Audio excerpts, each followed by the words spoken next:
Because of extraordinary circumstances. Extraordinary circumstances জন্য যখন judicial আসলে নিষ্পত্তি করেছেন, তারপরে বাদ গিয়েছে। যদি যোগ্য হবে আবার আপিল করে ফিরে আসতে পারবে। তারা তো এবার ভোট দিতে পারবে না। তারা তো দেখা যাক কি ওরা নিষ্পত্তি হয়েছে নি হয়েছে, আপিল করেছেন নি করেছেন, আমি এখন বলতে পারবো না। আর বাঙালিগুলো মরো, যেগুলো যাদের আছে তাদের সে ভোর 8টার সময় আইছি, 8টার সময় আইছি, এখনো থেকে লাইন দিয়ে 70-80 বছর বয়স এখন আর এতবার হ্যারাসমেন্ট করার কি দরকার আছে? আছে তো সবকিছু ডকুমেন্ট নেই, তো আমি তো কোনো কথা না। তাহলে এত বছর ভোট দিতে যাচ্ছি কোথায় আমাদের? আমরা মানুষ নয়, আমরা মানুষ পশুর চেয়ে অদাম। যদি মানুষ হতো তাহলে হাজার হাজার লোক এখানে দাঁড়াতো না। দর্শক বন্ধুরা, কথায় আছে না, অন্যের জন্য গাড্ডা খুললে সেই গাড্ডায় একদিন নিজেকে পড়তে হবে। হ্যাঁ, বর্তমানে বাংলায় বিজেপির অবস্থাও ঠিক সেই রকম এসে দাঁড়িয়েছে। এসআইআর এ পশ্চিমবাংলার নির্বাচন কমিশন ধরে ধরে মুসলমানদের নাম বাদ দেবে, আর মুসলমানদের নাম বাদ পড়লে টুক করে ওনারা হিন্দু ভোটে পশ্চিমবাংলায় ক্ষমতা দখল করে নেবে। হ্যাঁ, এই কথাই বলে তো এতদিন পর্যন্ত শ্রমিক ভট্টাচার্য, শুভেন্দু অধিকারী বা ওই পাড়ার নকট চকট ভারতীয় জনতা পার্টির নেতারা গলার শিরা ফোলাচ্ছিল যে দেখো এত নাম বাদ পড়েছে, মানে তৃণমূল কংগ্রেসের সঙ্গে ভারতীয় জনতা পার্টির আর কোনো গ্যাপ নেই, তৃণমূল কংগ্রেসের জেতানোর মতো কোনো ভোট ব্যাংক আর এই পশ্চিমবাংলায় পড়ে নেই, কোনো গ্যাপ নেই। ওর ভুয়া ভোট, মৃত ভোট, বাংলাদেশি মুসলমানদের নাম বাদ যাওয়ার পরে কোনো গ্যাপ নেই। ওনাকে জেতানোর মতো ভোটার ভবানীপুরে নেই। এসআইআরে পরিষ্কার। কিন্তু ওই যে ঠাকুমা বলে গিয়েছে অতিবার বেরোনা ঝড়ে পড়ে যাবে। নির্বাচন কমিশন 91 লক্ষ নাম বাদ রেখে গত সপ্তাহে নির্বাচনের জন্য ভোটার তালিকা ফ্রিজ করে দিয়েছে, যা দেখে এই পশ্চিমবাংলার বিজেপি নেতারা এক প্রস্ত বিজয় উল্লাস পালন করেও নিয়েছে, সে আপনারা দেখেছেন। কিন্তু সেই বাদ পড়া 91 লক্ষ নামের মধ্যে কত হিন্দু, কত মুসলমান রয়েছে বা কত অন্যান্য সম্প্রদায়ের নাম রয়েছে, সেই তালিকা আজকে নির্বাচন কমিশন অফিসিয়ালি ভাবে তাদের ওয়েবসাইটে প্রকাশ করেছে, যেখানে দেখা যাচ্ছে এই বাদ পড়া 91 লক্ষের মধ্যে 57 লক্ষ রয়েছে হিন্দুদের নাম, 31 লক্ষ রয়েছে মুসলমানদের নাম এবং 3 লক্ষ সামথিং রয়েছে অন্যান্য সম্প্রদায়ের নাম। আর এই নির্বাচন কমিশনের জোরকা ঝাটকা ধীরে সে লাগা, অর্থাৎ 91 লক্ষ নামের মধ্যে 57 লক্ষ যে হিন্দুদের নাম বাদ পড়ে গিয়েছে, তা দেখে আমাদের রাজ্যের বিরোধী দলনেতা, যিনি সব থেকে বেশি লম্পঝম্প করেছিলেন এসআইআর হ্যান কারেঙ্গা ত্যান কারেঙ্গা, এ হোগা ও হোগা বলে, সেই শুভেন্দু অধিকারীও পাল্টি মেরে দিয়েছে। তিনি এখন সব দোষটাই বিওলোদের ঘাড়ে চাপিয়ে দিচ্ছেন, বলছেন রাজ্য সরকার পরিকল্পিতভাবে বিওলোদের দিয়ে এই সমস্ত করেছে, হিন্দুদের নাম কেটেছে, এতে কিচ্ছু করতে পারবে না ভারতীয় জনতা পার্টিকে। আপনি বিএলও পাঠিয়েছেন আপনার সরকারি কর্মচারীরা, তারা আমাদের নামের বানান ভুল, পদবীর বানান ভুল করেছে। অতএব এসব জিনিস করে হবে না। মমতা ব্যানার্জির সরকার হচ্ছে মুসলিম লীগ 2।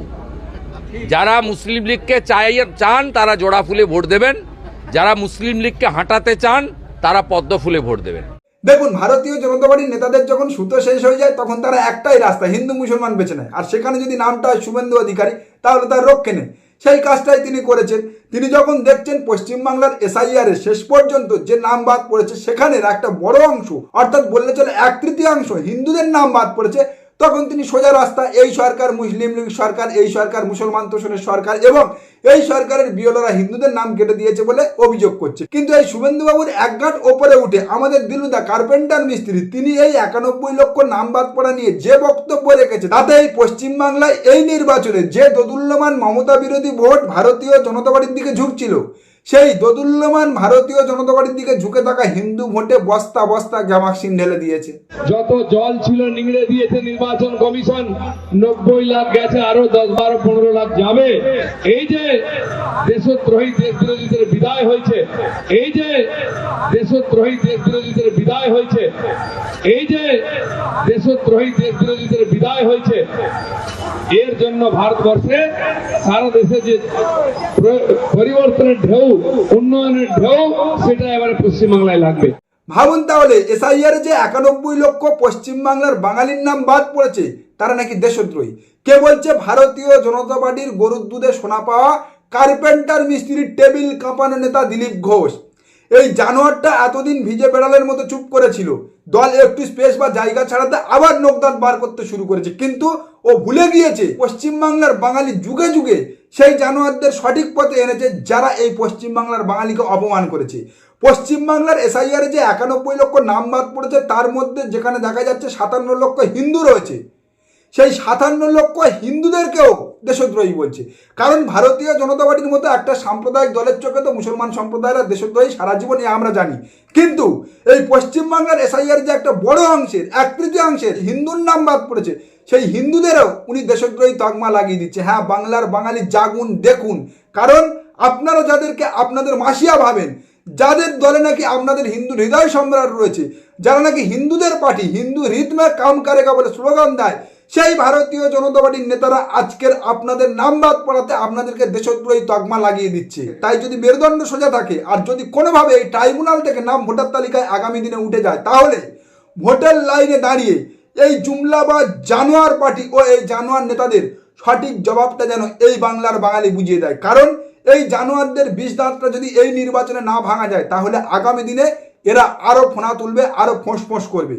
তাই বাংলার বাঙালির কাছে একটাই অনুরোধ, এই নির্বাচনে এই জানোয়ারদের, যারা বাংলার বাঙালিকে, বাংলার হিন্দু মুসলমানদেরকে দেশদ্রোহী তকমা লাগিয়ে দিচ্ছে, তাদের বিষ দাঁতটা যেন খুব ভালোভাবে ভেঙে দেওয়া হয়। शिक्षा में मिड डे मील की गुणवत्ता में सुधार करेंगे और वहां जो चोरी हो रही है इसको पूर्णतया से हम बंद करेंगे। यहाँ से मत्स्य पालन करने वाले भाइयों बहनों के जीवन को भी सरल बनाने के लिए हम काम करेंगे। अच्छा, ভাবুন তাহলে বর্তমানে এই বাংলায় ভারতীয় জনতা পার্টির অবস্থা কতটা টাইট। কারণ এসআইআর হলে নাকি ভারতীয় জনতা পার্টি অটোমেটিক ক্ষমতায় চলে আসবে। যে শুভেন্দু অধিকারী, যে শ্রমিক ভট্টাচার্য, যে ভারতীয় জনতা পার্টির নেতারা বলেছিল, আজকে সেই ভারতীয় জনতা পার্টির স্বরাষ্ট্রমন্ত্রীকে নির্বাচনের 10 দিন আগে এসে 350 প্রতিশ্রুতি দিতে হচ্ছে। মিড ডে মিল থেকে মাছ ব্যবসায়ীদের নিয়ে কথা বলতে হচ্ছে। যে কথা, যে প্রতিশ্রুতিগুলো তারা 10, 5, 15 বছর ক্ষমতায় থেকেও তাদের শাসিত রাজ্যগুলোতে বলা তো দূরের কথা, দেয়া তো দূরের কথা, উচ্চারণও করেনি, বরং উল্টে সেই বিষয়গুলোর পরিস্থিতি সেই রাজ্যে ওনারা আরো খারাপ করে ছেড়েছে। কারণ আমাদের কাছে তো এভিডেন্স রয়েছে, আমাদের আর্কাইভ হেভি স্ট্রং। চলুন এক এক করে দেখায় মিড ডে মিল থেকে মাছ ব্যবসা কি অবস্থা করেছে এই ভারতীয় জনতা পার্টি তাদের শাসিত দিল্লি, উত্তরপ্রদেশ রাজ্যগুলোতে। इस तरीके से कागजों पर रख के Well, the state of midday meals in schools in Uttar Pradesh, 1 liter of water was mixed and distributed. The same milk, the adulterated milk, was distributed to students. Those are visuals that are on your screens right now.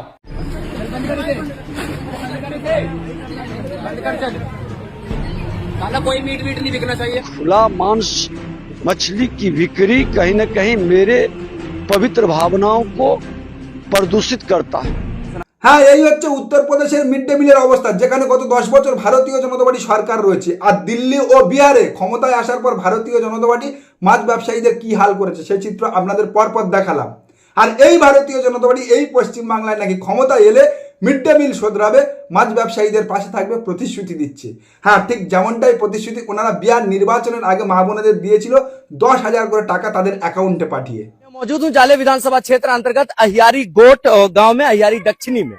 इस गांव में जीविका के तहत जो 10,000 रुपए चुनाव से ठीक पहले रेवड़ी बांटी गई थी नीतीश कुमार के द्वारा, उसको वसूलने का सिलसिला जारी हो गया है। इस गांव में लगभग 12 से 14 लोगों को नोटिस आया है और नोटिस के जरिए इन लोगों के अकाउंट में जो 10,000 रुपए आए थे वो मांगने का पहल शुरू हो गया है। गांव के लोग परेशान हैं, इधर उधर का चक्कर लगा रहे हैं, भटक रहे हैं। लोगों को नोटिस आया, पैसा मांगा जा रहा है, क्या कहिएगा? का कहेगा मोदी के गरज रहे वोट ले रखे तो वोट ले घूस द के अखनी कहाँ से लोग गरीब लोग देते पैसा, कहाँ से ना है गरीब लोग के पैसा, खाए पर आफत है, पैसा कहाँ से देता। ভাবুন তাহলে ক্ষমতায় আসার আগে 10,000 করে মা বোনেদের অ্যাকাউন্টে পাঠিয়েছিল বিহারের নীতিশ বিজেপি সরকার, আর ক্ষমতায় আসার পর সেই মা বোনেদের কাছে 10,000 টাকা ফেরত দেওয়ার জন্য নোটিশ পাঠাচ্ছে। গরিব মানুষকে 10,000 টাকা টোপ দিয়ে ভোটটা কিনে নিয়েছে, ভোটটা গরিব মানুষ সেখানে দিয়ে দিয়েছে। এখন তাদের কাছে সেই 10,000 ফেরতের নোটিশ ধরাচ্ছে ভারতীয় জনতা পার্টির নীতিশ বিজেপি এনডিএ বিহার সরকার। আর এই ভারতীয় জনতা পার্টির নেতা, এই স্বরাষ্ট্রমন্ত্রী, এই অমিত শাহ আবার গতকাল এই পশ্চিমবাংলায় এসে মহিলাদের লক্ষ্মীর ভান্ডার বাড়িয়ে 3,000 ও 75 লক্ষ লাখপতি দিদি করবে প্রতিশ্রুতি দিয়ে গেছে। महिलाओं के लिए हमने जो आर्थिक आत्मनिर्भरता सुनिश्चित करने के लिए 3,000 रुपयों की घोषणा की है। इसके साथ साथ 75 लाख लखपति दीदी बनाकर हम महिलाओं का सशक्तिकरण करेंगे। তবে জানেন তো এসব নিয়ে ওনাকে দোষ দিয়ে লাভ নেই, কারণ উনি তো জুমলাবাজ, মিথ্যা বলাটা ওনার স্বভাব। দেখবেন হয়তো নির্বাচনের পরে এসে বলছে ও জুমলা থা। কিন্তু আমার আপনাকে সতর্ক থাকতে হবে, কারণ যে রাজনৈতিক দল বছরে 2 কোটি বেকারের চাকরি দেওয়ার প্রতিশ্রুতি দিয়ে কেন্দ্রে ক্ষমতায় আসার 12 বছর পরেও 12 লক্ষ বেকারের চাকরি দিতে পারেনি, যে রাজনৈতিক দল কৃষকের আয় ইনকাম দ্বিগুণ ডবল করে দেওয়ার প্রতিশ্রুতি দিয়ে ক্ষমতায় আসার পর কৃষকের ন্যূনতম এমএসপি অর্থাৎ ন্যূনতম সহায়ক মূল্য আদানি আম্বানির হাতে তুলে দেয়, যে রাজনৈতিক দল ক্ষমতায় আসার পর তাদের শাসিত উত্তরপ্রদেশ, বিহার, রাজস্থান, মধ্যপ্রদেশের মতো রাজ্যগুলোতে নারী সুরক্ষা ও আইন শৃঙ্খলার অবস্থা তলানিতে নামায়, সেই রাজনৈতিক দল যখন এই পশ্চিম বাংলায় এসে বেকারের চাকরি, কৃষকের ইনকাম ও নারী সুরক্ষা নিয়ে কথা বলছে, তখন বুঝতে হবে এই পশ্চিম বাংলায় এই নির্বাচনে তাদের সুতোটা শেষ হয়ে গিয়েছে। আর যে কারণে তারা ওই ইউপি, বিহার, মধ্যপ্রদেশের মতো মিথ্যা জুমলা দিয়ে পশ্চিম বাংলার বাঙালির ভোট কেনার চেষ্টা করছে। আমি পুরো ভিডিও সামনে আনবো, সেটা আমার কাছে ডকুমেন্টস আছে প্রায় 51 মিনিটে। और अभी तो रुको, क्लाइमैक्स अभी बाकी। আর ভিডিও দেখানো হয়েছে কত 19 মিনিট 14 সেকেন্ডে। সেই ভিডিও অভিষেক বন্দ্যোপাধ্যায় শিলিগুড়ি থেকে লোক পাঠিয়ে একজন মহারাজের বেশে এবং একজন সাংবাদিক সেজে, সে দিল্লির সাংবাদিক, অভিষেকের লোক, সেই সাংবাদিককেও তুলে আনবো এবং এই মহারাজকেও তুলে আনবো আপনাদের সামনে।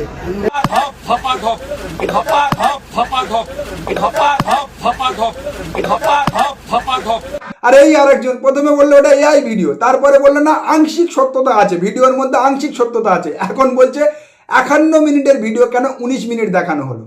অভিষেক বন্দ্যোপাধ্যায় নাকি লোক পাঠিয়েছিল ওনার ফ্ল্যাটে, সেখানে নাকি 51 মিনিটের ভিডিও শ্যুট করা হয়েছে, সেটা থেকে 19 মিনিট কেন দেখানো হচ্ছে? হ্যাঁ সত্যি অন্যায় হয়েছে, 19 মিনিট কেন, পুরোটা তোমরা দেখাও। তা বলি কাকা, তাহলে প্রথম থেকে এআই করে কেন চিল্লালেন? আর তোমার এই এআই করে চিল্লানোতে তোমার বড় ভাই নরেন্দ্র মোদী, মেজো ভাই অমিত শাহ তোমার পাশে দাঁড়িয়ে এআই করে খ্যাঁকশিয়ালের মতো চিল্লে গেল। এখন তাদের যা অবস্থা, তুমি এই কাহিনী ফাঁস করাতে তারা তো এই পশ্চিমবাংলায় এই নির্বাচনের আগে আর মুখ দেখাতে পারবে না। আসলে এই ভারতীয় জনতা পার্টি এই পশ্চিমবাংলায় গণতান্ত্রিক পদ্ধতিতে বা গণদেবতার আশীর্বাদ নিয়ে ক্ষমতায় আসতে না পেরে প্রথমে ইডি, সিবিআই, ইনকাম ট্যাক্স, তারপরে টুকরো টুকরো দাঙ্গা, মালদা, মোথাবাড়ি, মেটিয়াবুরুজ এবং পরবর্তীতে নির্বাচন কমিশনকে মাঠে নামিয়েছে।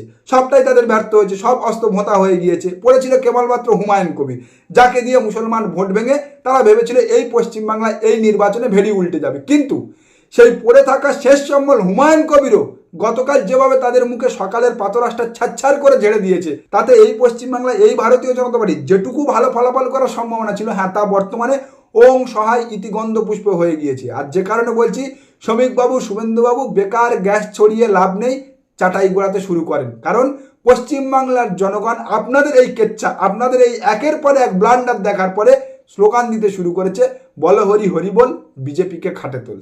নমস্কার, আজকের প্রতিবেদন এখানে শেষ করলাম। দেখা হচ্ছে আগামী কোনো প্রতিবেদনে। আমাদের প্রতিবেদন সম্পর্কে আপনাদের মতামত অবশ্যই জানান আমাদের কমেন্ট সেকশনে। সবাই ভালো থাকবেন।